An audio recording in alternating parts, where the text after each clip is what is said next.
Very very good evening to all of you. नमस्कार आप सभी को, स्वागत है आप सभी का Sumit sir academy YouTube channel पर।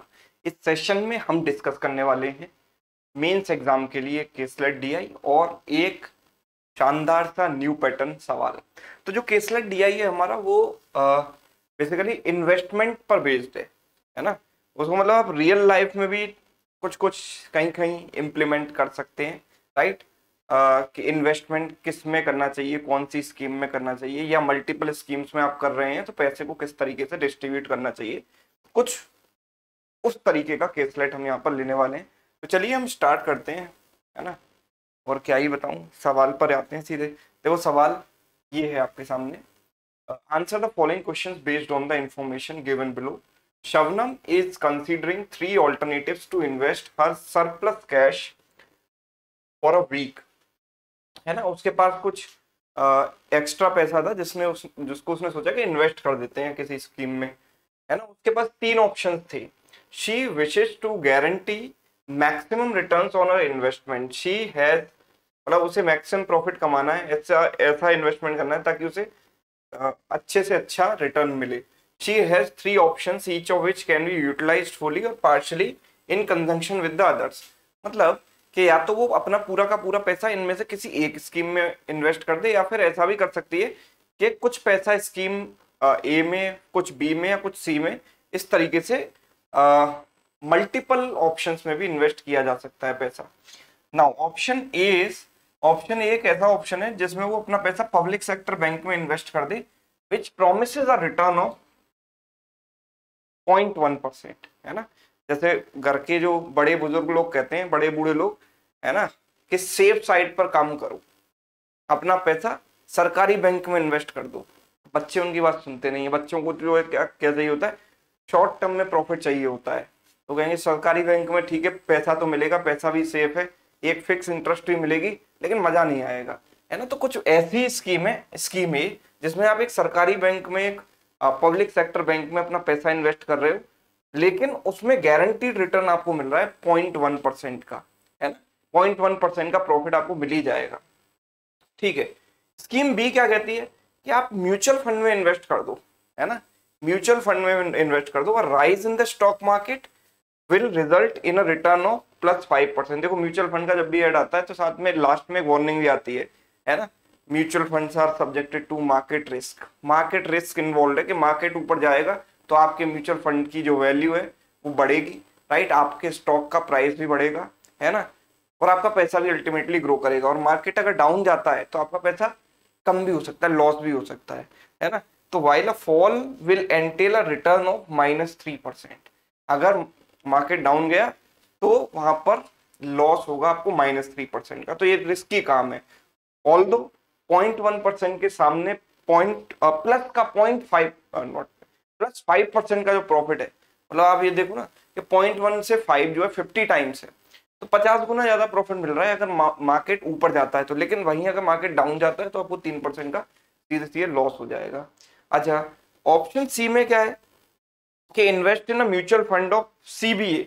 तो एक दूसरी कंपनी है, उल्टा काम कर रही है, उसका नाम ही उल्टा है सीबीए। इसका नाम एबीसी था, इसका नाम है सीबीए, है ना। उल्टा काम कैसे कर रही है, rise in the stock market will result in a return of -2.5%। Stock market ऊपर जाएगा तो उसको लॉस, आपको आपका जो इन्वेस्टमेंट है वो कम हो जाएगा, मतलब आपको रिटर्न मिलेगा नेगेटिव, आपको लॉस हो जाएगा। तो अगर मार्केट डाउन हो जाता है तो उल्टा हो जाएगा, आपको प्रॉफिट हो जाएगा +2% का, ठीक है। तो इस तरीके से तीन स्कीम है, ठीक है, ये तीन स्कीम्स हैं और इस पर बेस्ड दो सवाल है।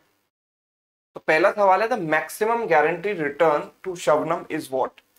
कि गारंटीड अश्योर्ड रिटर्न मैक्सिमम कितना मिलेगा उसको।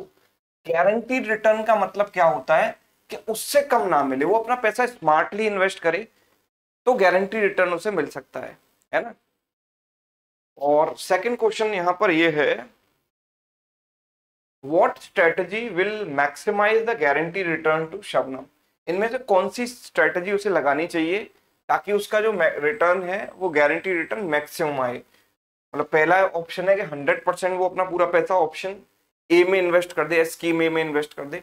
दूसरा ऑप्शन है कि 36% बी में इन्वेस्ट कर दे और 64% सी में इन्वेस्ट कर दे। ठीक है, इसी तरीके से 5 ऑप्शन आपको दिए गए हैं। तो इसमें आपको दिमाग कैसे लगाना है सवाल में, वो आपको समझना पड़ेगा। बहुत से लोग ये सवाल पढ़ेंगे, सवाल पढ़ के एकदम हो जाएंगे ब्लैंक, है ना, तो कहते हैं ना तोते उड़ जाएंगे पेपर में कि अब इसके आगे करें क्या, पहले ही स्टेप समझ नहीं आ रहा। कुछ सवाल तो ऐसे होते हैं जहां पर आपको पता होता है कि यार चलो कैलकुलेशन है, टाइम लगेगा, लेकिन हो जाएगा। लेकिन ये इस टाइप का सवाल है कि अगर आपको पहला स्टेप ही दिमाग में नहीं आ रहा तो आप आगे बढ़ोगे कैसे, शुरू कैसे करें। तो देखो, शुरू कुछ नहीं करना, जहां पर मैं आपको बताता हूँ कुछ भी काम नहीं आता, वहां आपके जो बेसिक हैं, कॉन्सेप्ट हैं, फंडामेंटल्स हैं, अंडरस्टैंडिंग है, वो काम आती है। तो आप बिल्कुल बेसिक से सोचो इसको। मैं ऐसे सोचता हूँ कि उसके पास टोटल सपोज 100 रुपए है ना, उसके पास है 100 रुपए, उसमें से उसने सपोज कीजिए स्कीम ए में इन्वेस्ट किया ₹, स्कीम बी में इन्वेस्ट किया ₹, और स्कीम सी में इन्वेस्ट किया ₹। ठीक है, स्मॉल ए, स्मॉल बी, स्मॉल सी बोल देता हूं, है ना। और ABC का जो सम है वो किसके बराबर है, 100 के बराबर है ना, 100 के बराबर है। तो उसने कुछ पैसा ए में इन्वेस्ट किया, कुछ बी में इन्वेस्ट किया, कुछ सी में इन्वेस्ट किया। अब मार्केट में दो ही चीज हो सकती है, या तो राइज होगा या फॉल होगा। तो अगर मार्केट में राइज होता है, मार्केट ऊपर जाता है, अगर मार्केट ऊपर जाता है तो स्कीम ए में तो चाहे मार्केट ऊपर जाए या नीचे जाए कोई फर्क नहीं पड़ता, आपको 0.1% का अश्योर्ड रिटर्न मिल ही रहा है ना। तो 0.1% ऑफ दिस नंबर, यानी 0.1%, यानी 0.1/100 ऑफ ए, ये आपको मिलेगा। बी में क्या मिलेगा, मार्केट क्योंकि राइज हो रहा है तो बी आपको +5% का रिटर्न देगा, तो आपको प्रॉफिट होगा इसका 5%, तो 5% ऑफ बी। प्लस सी आपको क्या देगा, राइज होने पर लॉस देगा 2.5% का, तो सी आपको लॉस दे रहा है, तो -2.5% ऑफ सी, राइट, यही आएगा। ठीक है, तो राइज होने पर आपको ये रिटर्न मिलेगा ओवरऑल। और अगर मार्केट फॉल होता है तो फॉल होने पर क्या होगा, ए में तो कोई फर्क नहीं पड़ेगा, ए तो उतना ही आपको रिटर्न देगा, है ना। बी में क्या है, बी में आपको मार्केट फॉल होने पर -3%, यानी 3% का लॉस हो जाएगा, तो -3%। एंड सी में आपको क्या मिलेगा, 2% का प्रॉफिट मिलेगा मार्केट डाउन होने पर, 2% ऑफ सी, है ना। ये सिचुएशन आ गई। अब देखो, मैक्सिमम गारंटी रिटर्न कब मिलता है, मैक्सिमम गारंटी रिटर्न आपको तब मिलता है, गारंटी तो किसी चीज की नहीं है, मार्केट ऊपर जाएगा या नीचे जाएगा हमें नहीं पता, ये तो हमें पता नहीं है ना। लेकिन गारंटीड रिटर्न का मतलब है कि अगर आप स्मार्टली इन्वेस्ट करो अपना पैसा और उतना आपको मिल ही जाए। तो ऐसा कब होगा, ऐसा तब होता है कि आप पैसा उस तरीके से इन्वेस्ट करो कि मार्केट राइज हो या फॉल हो आपको फर्क ना पड़े उसका, आपको अश्योर्ड एक फिक्स रिटर्न मिल जाए, मतलब आपका जो रिटर्न है दोनों केसेस में इक्वल हो। बात समझ पा रहे, सुख और दुख एक जैसे हो, है ना। बहुत से लोग कहते हैं कि सुख और दुख में इंसान को एक जैसा रहना चाहिए, सुख में ज्यादा खुश नहीं होना चाहिए और जब कोई प्रॉब्लम आए तो ज्यादा दुखी नहीं होना चाहिए। पर भाई ऐसा क्या प्रैक्टिकली पॉसिबल है, प्रैक्टिकली तो ये चीज पॉसिबल नहीं है, क्योंकि अगर इंसान सुख में मजे नहीं करेगा और दुख में दुखी नहीं होगा तो इंसान और मुर्दा में फर्क क्या रहेगा, मरे हुए और जिंदा में फर्क क्या रहेगा। जैसे ये मार्कर है, अब मैं जिंदा रहूं या मर जाऊं इस मार्कर को कोई फर्क नहीं पड़ता, क्योंकि ये मुर्दा है, इसमें जान नहीं है, इसका मेरे से कोई अटैचमेंट नहीं है ना। तो इसीलिए ऐसा तो कोई पॉसिबल नहीं होता। आपको जब आपको कोई अच्छी न्यूज मिले, कुछ अच्छी खबर मिले तो जम के खुशी मनाओ, और अगर कोई दुख हो तो दुख को भी एंजॉय करो। मतलब दुख में आप डेफिनेटली हंसोगे तो नहीं, लेकिन दुख भी लाइफ का एक हिस्सा है और उसको उसी तरीके से आप जो है जियो, ताकि वो जब आपके पास अच्छी खबर आए, कुछ अच्छा हो लाइफ में, तो दुख भी एक मेमोरी की तरह एक्ट करे, है ना, उससे भी आप कुछ सीख पाओ। लेकिन खैर, हम इस सवाल की बात कर रहे थे। सवाल में आप समझो कि गारंटीड रिटर्न कब होता है, जब राइज और फॉल के केस में आपको इक्वल रिटर्न मिले। हमें पता नहीं है ना राइज कब होगा या फॉल कब होगा, चाहे राइज हो या फॉल हो, हमारा रिटर्न उससे इंडिपेंडेंट हो, हमें दोनों केसेस में इक्वल मिले। तो दैट मीन्स गारंटीड रिटर्न के लिए हमें क्या करना पड़ेगा, अश्योर्ड रिटर्न के लिए इन दोनों केसेस के रिटर्न्स को इक्वल करना पड़ेगा। 5/100 of B minus 2.5 by 100 of C. This is 0.1/100 of A minus 3/100 of B plus 2/100 of C. ठीक है, तो इससे तो ये कैंसिल हो गया, राइट। 100 से 100 कट ही जाएगा नीचे।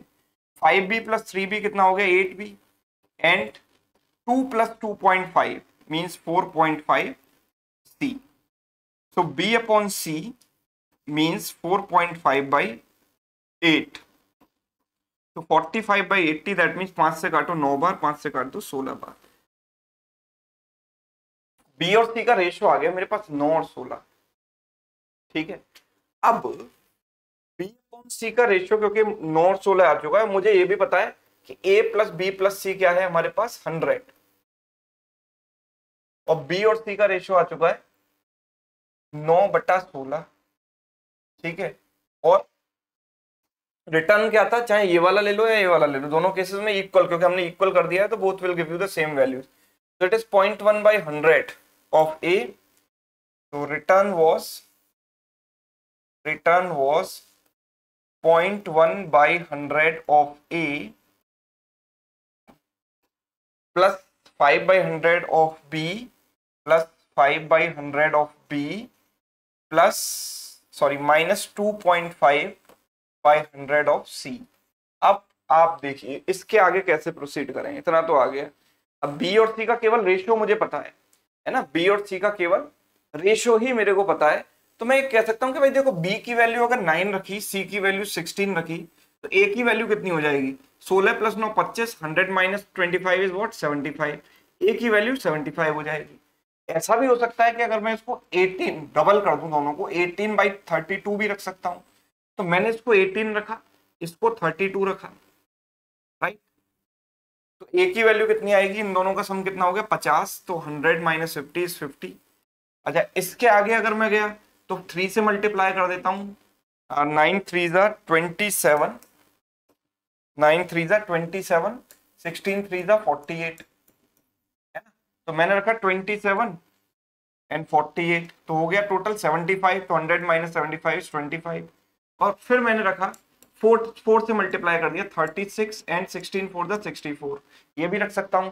तो अगर मैंने इसको 36 रखा और इसको 64 रखा, तो आई से टोटल इज 100, तो 100 माइनस 0 इज 0। उसके आगे जा नहीं सकता, क्योंकि उसके आगे वैल्यू लूंगा तो A की वैल्यू नेगेटिव हो जाएगी, विच इज नॉट पॉसिबल। या फिर मैं ये कहूंगा कि दोनों का सम 100 से ज्यादा हो जाएगा, है ना, तो वो तो पॉसिबल ही नहीं है। तो इन डिफरेंट केसेस में मैं परसेंटेज रिटर्न निकालता हूं, जरा कितना मिलेगा मुझे, है ना। तो A की वैल्यू मैंने रखी 75, तो देखो आप मेंटली कैलकुलेट करने की कोशिश करो, 75 का 0.1%, 0.1% 75 का कितना होगा, 1% है 0.75, तो 0.1% हुआ 0.075। 5% ऑफ B, तो इसका 5%, इसका 10% है 0.9, तो 5% उसका आधा 0.45, 0.45, एंड माइनस 2.5% ऑफ C, 25% इसका कितना है 4, 1/4 यानी कि 4, तो 2.5% उसका ही 1/10 होगा 0.4, तो माइनस का 0.4। अगर मैं इसको ऐड करूंगा तो दिस इज 5, 7 प्लस 5 12, है ना। ये 0.4 से माइनस का 0.4 कट गया, और 12 की कैरी यहाँ गई 0.125, राइट। तो हमारे पास नेट क्या आ रहा है 0.125%। तो इस केस में जो रिटर्न आ रहा है वो आ रहा है 0.125%। परसेंट क्यों लगा सकते हैं, क्योंकि 100 में से ले रहे हैं हम, टोटल 100 माना है, 100 में से जितनी वैल्यू आएगी उतना ही परसेंटेज होगा, राइट। अब दूसरा केस लो, सेकंड केस हमने लिया, तो सेकंड केस में हम देखते हैं कि 50, तो 0.1% ऑफ 50, 0.1% यानी 0.5 का आधा 0.25, ठीक है, प्लस 5% ऑफ दिस नंबर, इसका 10% है 1.8, तो 5% 0.9, ठीक है। इनको ऐड कर दिया तो कितना हो गया, इतना हो गया, और माइनस का 2.5% ऑफ दिस नंबर, तो 2.5 मतलब 5% का आधा कर दो, या 25% का 1/10 कर दो। 5% है 3.2, उसका आधा हो गया 1.6, तो माइनस का 1.6। डेफिनेटली ये तो किस में आएगा, नेगेटिव में आ जाएगा। अगर इस स्कीम में इस तरीके से इन्वेस्ट करते हो पैसा तो आपको लॉस ही होना है। तो 1.6 में से घटा दो तो माइनस का 0.45, यस माइनस का 0.45 आ जाएगा। तो यहाँ पर तो लॉस हो रहा है -0.45%। अच्छा तीसरे केस में अगर हम देखें तो तीसरे केस में क्या आएगा, 25 रुपए मैंने यहाँ इन्वेस्ट किया तो 25 का 0.1% कितना हो गया, 25 का 0.1% हो गया। अच्छा मैंने इसमें 0.1% सही निकाला था ना, एक मिनट दोबारा से चेक कर लेता हूँ इस वाली कैलकुलेशन को। 0.1% ऑफ दिस नंबर, 1% इज 0.5, तो this is 0.05, 5% of this number is 0.9। अच्छा ये कुछ मिस्टेक हुई थी है ना, 0.1% इसका होगा 0.05 है ना, तो 0.05 प्लस 0.9 इनको ऐड किया तो 0.95 आएगा, and 2.5% of this number, 2.5% number इस नंबर का 25% का 1/10 होगा, 25% होगा 8, तो इसका 1/10 होगा 0.8। हाँ तो this is not negative actually, this is positive 0.15 है ना, 0.15 आ रहा है, 0.15%। ठीक है चलिए तीसरा केस अगर हम देखें तो तीसरे केस में क्या होगा, 25 का 0.1% यानी 25/1000 0.025, 0.025। सेकेंड केस का 5%, इसका 5% कितना होगा, इसका 10% है 2.7 और 5% कितना हो जाएगा उसका हाफ, यानी कि 1.35, 1.35। अगर मैं इनको ऐड कर दूं तो कितना आएगा 1.375, ठीक है 1.375। नेक्स्ट 2.5% ऑफ दिस नंबर, 25% है कितना 16, नहीं सॉरी 12, उसका 1/10 1.2 माइनस का 1.2, तो दिस बिकम 0.075, 0.175 है ना, तो यहां पर आपको रिटर्न मिलेगा 0.175%। एंड द लास्ट केस, इस केस में अगर हम देखें तो इसमें हमें क्या मिल रहा है, जीरो। इसमें तो आपने जीरो इन्वेस्ट किया तो जीरो हो गया, इसमें हो गया 5%, तो इसका 5% हो गया 1.8, पॉजिटिव तो हो गए 1.8, नेगेटिव वाला इसका 25% होगा 16 और उसका 1/10 कितना हो जाएगा 1.6, इसमें से इसको माइनस कर दो 0.2%, तो यहाँ आपको मिलेगा अश्योर्ड रिटर्न 0.2% है ना। तो maximum guaranteed return to Shabnam is, इनमें से मैक्सिमम वैल्यू कौन सी है 0.2%, तो my answer is option 3 0.2%, this is the maximum guaranteed return. And last question या सेकंड क्वेश्चन हम कहें तो ये था कि what strategy will maximise the guarantee return to Shabnam, तो कौन सी स्ट्रेटजी में मैक्सिमाइज हो रहा है कि स्कीम ए में तो वो कुछ भी इन्वेस्ट ना करे, स्कीम बी में अपना 36% और स्कीम सी में 64% इन्वेस्ट कर दे है ना, तो 36% in B and 64% in C, right, 36% in B and 64% in C, तो second option is right answer. ठीक है तो ये था आपका ये केसलेट जो कि इन्वेस्टमेंट के बेस पर था। जैसे मेरी कई बार कोशिश रहती है कि आपको नए नए टाइप के सवाल कराए जाएं ताकि आपको एग्जाम में वो नए ना लगे है ना, हर टाइप के क्वेश्चन को आप डील करना सीख जाओ, तो उसी तरीके से कुछ मुझे लगा कि आपके लिए नए पैटर्न का ही सवाल हो सकता है, तो मैंने आपको यहाँ पर सॉल्व कराया। इसी तरीके से आगे बढ़ते हैं और सेकंड क्वेश्चन बहुत ही मजेदार है ना, और प्योरली उस टाइप का सवाल है जैसा कि आजकल SBI PO मेंस या IPS PO मेंस में जो नए नए टाइप के क्वेश्चन पूछे जाने लगे हैं उस पर बेस्ड है। ठीक है और डेफिनेटली आपने नहीं किया होगा, इस बात को मैं गारंटी लिख के दे सकता हूं कि आपने इस टाइप का सवाल पहले नहीं किया होगा। ठीक है तो चलो देखते हैं इसको किस तरीके से हम सॉल्व करेंगे। Answer the following questions based on the information given below. तो let A1 equals to P and B1 equals to Q। A1 और B1 की वैल्यू मुझे दी गई है, where P and Q are positive quantities defined as AN equals to P into Bn minus 1 and Bn equals to Q into Bn minus 1 for even n greater than 1। even n के लिए मुझे ये definition AN और Bn की दी गई है, and AN equals to P into AN minus 1 and q into a n minus 1, this is bn for odd n greater than 1. n की odd value के लिए an और bn की डेफिनेशन कुछ इस तरीके से है. So which of the following best describes an plus bn for even n? तो even n के लिए an plus bn को डिस्क्राइब कौन सी वैल्यू इनमें से करती है. ठीक है, तो ये हमें बताना है. तो what should be our approach to solve this question, है ना. एक बार को तो आपको डेफिनेटली दिमाग घूम जाएगा इतने सारे वेरिएबल्स को देख के. ए भी है, बी भी है, एन भी है, पी भी है, क्यू भी है ना, बहुत सारे रिलेशन भी हैं. तो कैसे करें. तो एग्जाम में थोड़ा सा आपको कंफ्यूजन तो होगा, बट कोई नहीं. मैंने फिर बताया कि जहाँ कुछ काम नहीं आता वहाँ आप बिल्कुल चुपचाप बेसिक से चलिए, अपने कॉन्सेप्ट का इस्तेमाल कीजिए. जो जो दिया गया है केवल उसी को इस्तेमाल करो, काम बन जाएगा. जैसे मुझे a1 की वैल्यू दी गई है, ध्यान से देखें. a1 की वैल्यू है p और b1 की वैल्यू है q. ठीक है, a1 की वैल्यू है p, यहां लिख देते हैं. a1 की वैल्यू है p एंड b1 की वैल्यू है q. अच्छा, a2 और b2 की वैल्यू मैं निकाल सकता हूं. a2 एंड b2 की वैल्यू निकाल सकता हूं, है ना. a2 की वैल्यू कहां से निकालूंगा, बिकॉज n इज यहां पर इवन. जब मैंने a2 और b2 की बात की, मतलब n क्या मैंने लिया है, इवन लिया है, तो मुझे इस अकॉर्डिंग चलना पड़ेगा. तो a2 की वैल्यू क्या होगी, n की वैल्यू 2 रख दो, p इंटू b2 माइनस 1, तो यानी p इंटू b1. यही आएगा ना. जब आप a2 की वैल्यू निकालोगे तो यहाँ n की जगह 2 रखोगे तो n माइनस 1 की जगह 1 रखोगे, तो p into b1. So p into b1 is how much, p into b1 की वैल्यू क्या है, q, तो p इंटू q हो जाएगा. इसी तरीके से जब आप a3 की वैल्यू निकालोगे या b2 की वैल्यू निकालोगे, तो b2 की वैल्यू में क्या आएगा, q into bn minus 1. So since you are finding out b2, so here you have to take b1, which is nothing but q. So this is q into q. So q into q means q square, right? ठीक है, q into b1. So this is q into q means q square. अब next हम चले a3 and b3 की तरफ. a3 and b3 की तरफ अगर चले तो ध्यान से समझें.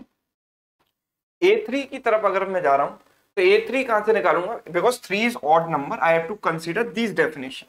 So a3 will be p into a2. So p into a2, what is a2, this number. तो p into this करेंगे तो क्या हो जाएगा, p square into q, right? And this will be q into a2.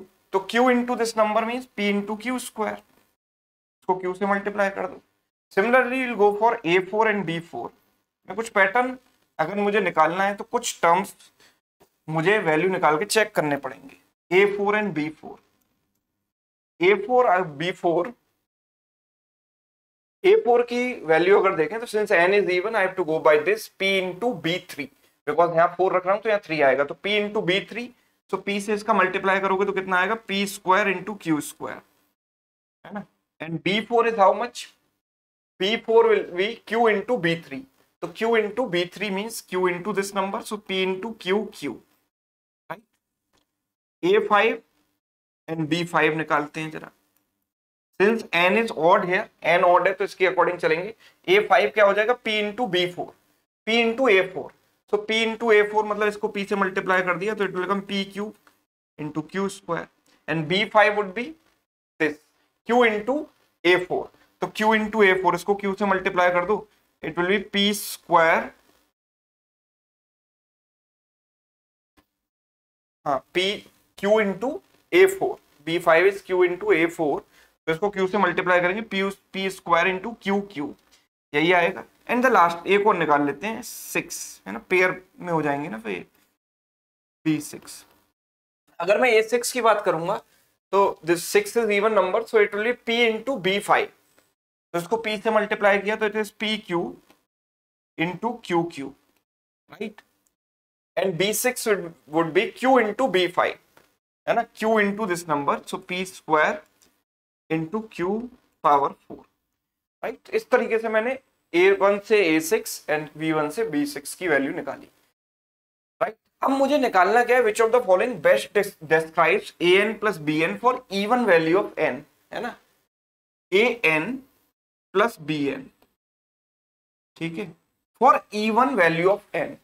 Even value of n मतलब मैं इन पर और इन पर ध्यान देता हूं जरा, है ना, A1, A2, A4 और A6 पर, because since n has to be even so I have to consider these values A1, A2, A4 and A6, है ना। A2, A4 और A6 को देखते हैं, तो जरा ध्यान से देखो P की पावर किस तरीके से चल रही है। यहाँ पर P की पावर 1 थी और Q की पावर 1 है, तो P की पावर 1 हुई, 2 हुई और यहाँ पर क्या हो गई, 3 हो गई, है ना।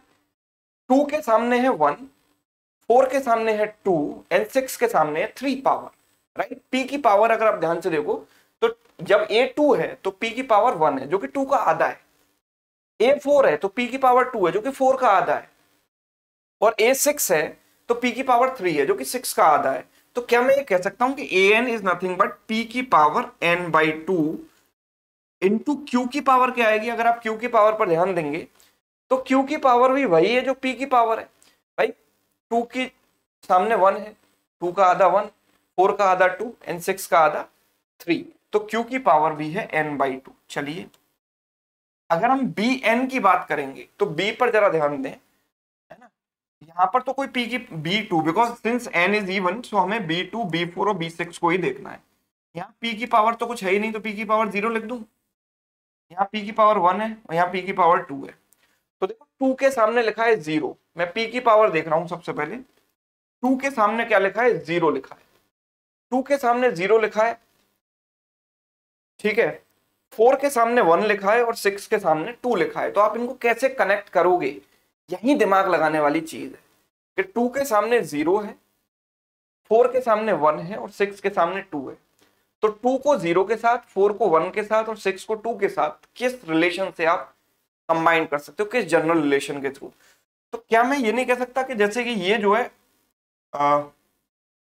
1 जो है 2 का आधा है ना, ये जो है 4 का आधा है, क्या मैं ये कह सकता हूं, या फिर हम ये कहें कि इसमें 2 से डिवाइड करके, जैसे इसमें मैंने 2 से डिवाइड किया, 2/2 1 हो जाएगा, -1 करूंगा तो 0 आ जाएगा। इसमें मैंने 4 को 2 से डिवाइड किया, 4/2 -1 कर दो, है ना। 4/2 is what, 2 minus 1 is what, 1, है ना।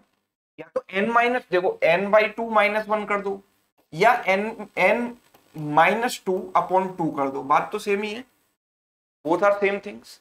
मैं n/2 -1 कर रहा हूं। अब ये देख रहा हूं कि ये जो रिलेशन है तीसरे वाले पर भी एप्लीकेबल है कि नहीं। तो this is 6/2 is 3 - 1 is how much, 2, तो p की पावर 2 ही है यहाँ पर। That means by looking at these three things, I can say कि p की जनरल जो वैल्यू है that is n/2 -1। And what about q? अगर हम q की बात करेंगे तो q में आप देखो कि 2 के सामने 2 आ रहा है, ठीक है, 2 के सामने क्या आ रहा है, 2 आ रहा है, 4 के सामने 3 आ रहा है एंड 6 के सामने 4 आ रहा है। तो अगर इनको कनेक्ट करना चाहें तो बस यहां पर आपको क्या करना है, इतना सोचना है कि n/2 -1 है, यहाँ पर n/2 +1 करके देखो, तो क्या हो जाएगा, 1 + 1 2, this is 2 + 1 3 and this is what 4 + 1 5। तो क्या हम ये देख पा रहे हैं, सॉरी 3 + 1 4, 6/2 इज 3, 3 + 1 इज 4। तो देखो जब n के सामने 2 था तो q की पावर भी 2 आई, यस। जब यहाँ 4 था तो q की पावर 3 आई, 4 के सामने 3, और जब यहाँ 6 था तो यहाँ 4 आया, तो 6 के सामने 4 आया, राइट। तो q की पावर है n/2 + 1, n/2 + 1, राइट। अब यहां से मैं कुछ कॉमन ले सकता हूं, जो लेसर पावर है उसको कॉमन ले सकते हैं। जैसे p की पावर n/2 -1 में कौन छोटा है, n/2 -1, तो p की पावर n/2 -1 मैंने कॉमन ले लिया। सिमिलरली q की पावर n/2 कॉमन ले लेते हैं, तो अंदर क्या बचेगा, p की पावर n/2 -1 कॉमन लिया है तो यहाँ p की पावर 1 बचेगी, क्योंकि इससे 1 ज्यादा है पावर, तो p की पावर 1 बचेगी। और यहाँ क्या बचेगी, p की पावर n/2 -1 हम कॉमन ले चुके हैं, q की पावर 1 बचेगा, तो p × q, sorry p + q, बीच में प्लस है ना, p + q, ये बच गया, ठीक है। अच्छा मुझे यहाँ कॉमन पावर चाहिए n/2 -1, तो एक q को बाहर ले लूं यहाँ से, तो q × p की power n/2 -1 and into Q की power n by two minus one लिख सकता हूं मैं इसको, क्योंकि एक क्यू मैंने बाहर ले लिया तो क्यू की पावर वन है ये, और इन दोनों जब बेस से मैं तो पावर ऐड करोगे आप तो n by two minus one plus one मिलकर फिर से n बाई टू आ जाएगा, तो कोई दिक्कत नहीं है, क्योंकि मुझे इन दोनों की पावर सेम करनी थी तो मैंने ऐसे लिख दिया p प्लस क्यू। तो I can write this as q into, इन दोनों की पावर सेम है तो p इंटू क्यू की power n by two minus one into P plus Q. अब दिए गए ऑप्शंस में किससे मैच कर रहा है वो आप देखो, q into p q power one by two n, this is one by two n, यानी हम एन बाई टू भी कह सकते हैं, n by two minus one into P plus q. That means option a is correct answer. Yes, option a is right answer. ठीक है, तो this was all about identifying patterns in powers and connecting it with this, ये जो base में value दे रखी है इससे उस पावर को आप किस तरीके से रिलेट करते हो, ये चीज इसके ऊपर ये सवाल था। इसमें एक और सवाल है वो भी देख लेते हैं। यहां पर बोला गया है if p is 1/3 and q is 2/3 then what is the smallest odd n such that a n plus b n less than 0.01। तो odd n के लिए बात हो रही है, यहां पर किसकी बात हो रही है, odd n के लिए। odd n के लिए a की power a n plus b n की वैल्यू निकालेंगे सबसे पहले, तो उसी तरीके से पैटर्न को आइडेंटिफाई करके, है ना। तो मुझे यहाँ पर n को odd लेना है, ठीक है, n को ऑड लेना है। इवन वाले में तो हम देख चुके, अब ऑड के लिए देखते हैं क्या है।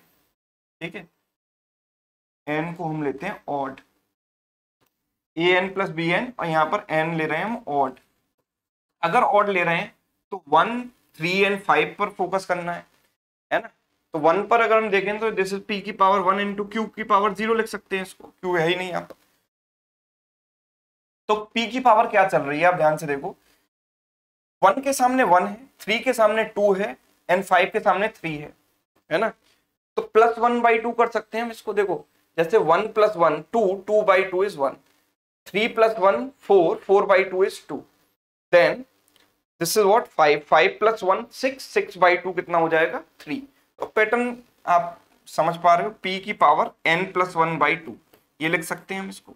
And what about q, q की पावर आप देखो, q की पावर है जैसे ये 1 है, 1 माइनस 1/2 यानी 0/2 is 0, then 3 minus 1 2, 3 minus 1 2, 2/2 is what 1, that is correct. 5 minus 1 4, 4/2 is what 2, तो दिस इज आल्सो करेक्ट। तो q की पावर हो गई n माइनस 1/2, तो इजीली आइडेंटिफाइड दिस। नाउ अब b की बात करें तो ऑड है, तो 1, 3 एंड 5 पर ध्यान देते हैं। यहाँ पर तो p है ही नहीं, तो p की पावर 0 इंटू q की पावर 1 लगा दें, यहाँ पर p की पावर 1 है।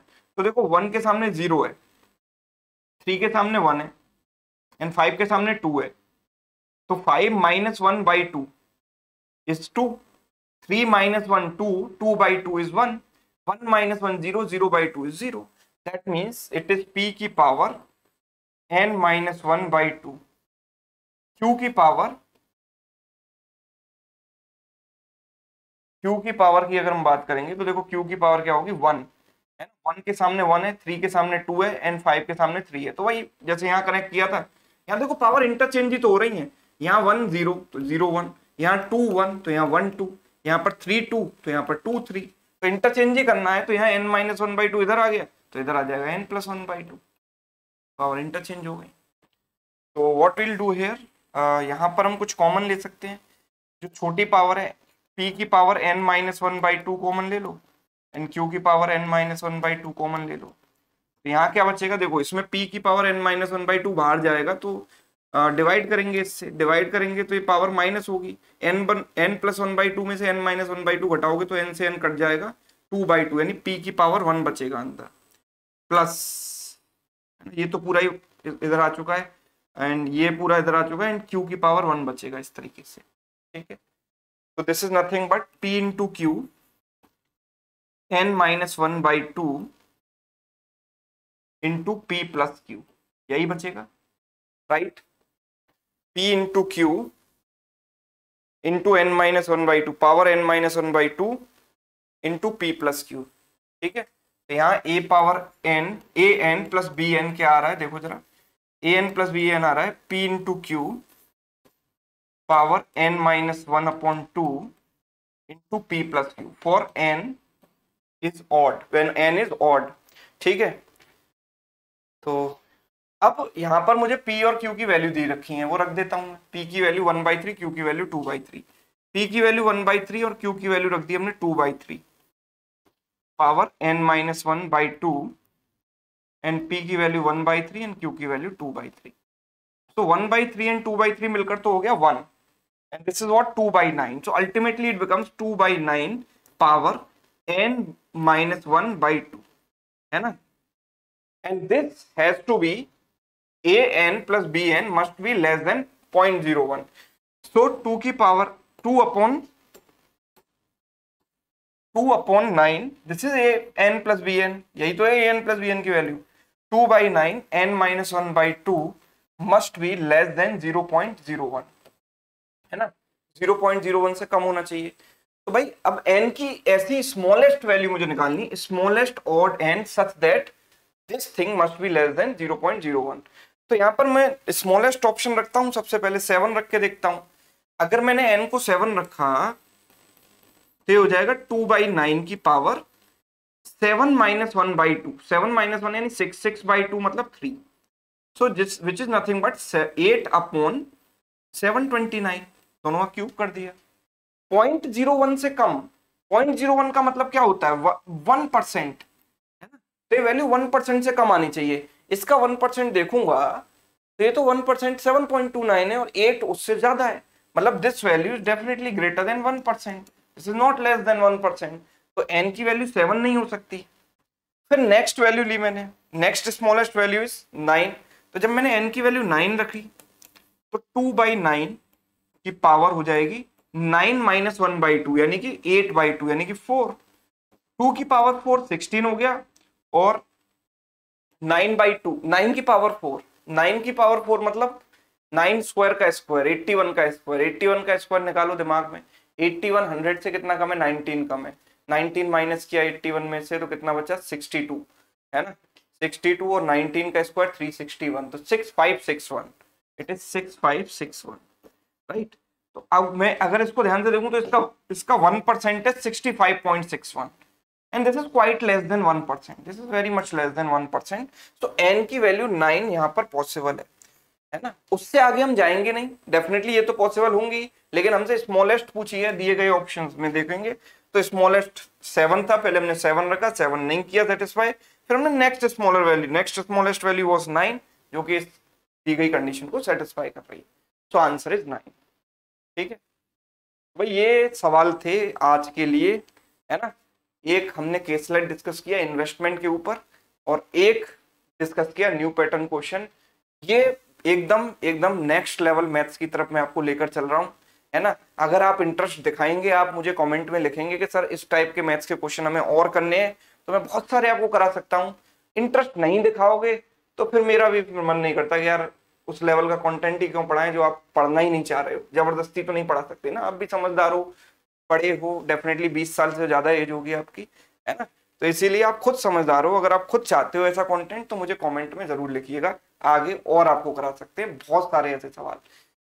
बाकी अगर आप कंप्लीट मैथ्स पढ़ना चाहते हैं मेरे थ्रू तो आप ब्रह्मास्त्र पैकेज ज्वाइन कर सकते हैं sumitsaracademy.com पर जाकर, या Sumit sir academy app download करके, है ना। इसमें आपको बहुत सारा कंटेंट मिल जाता है in terms of videos as well as test series, है ना, 1 ईयर वैलिडिटी के साथ।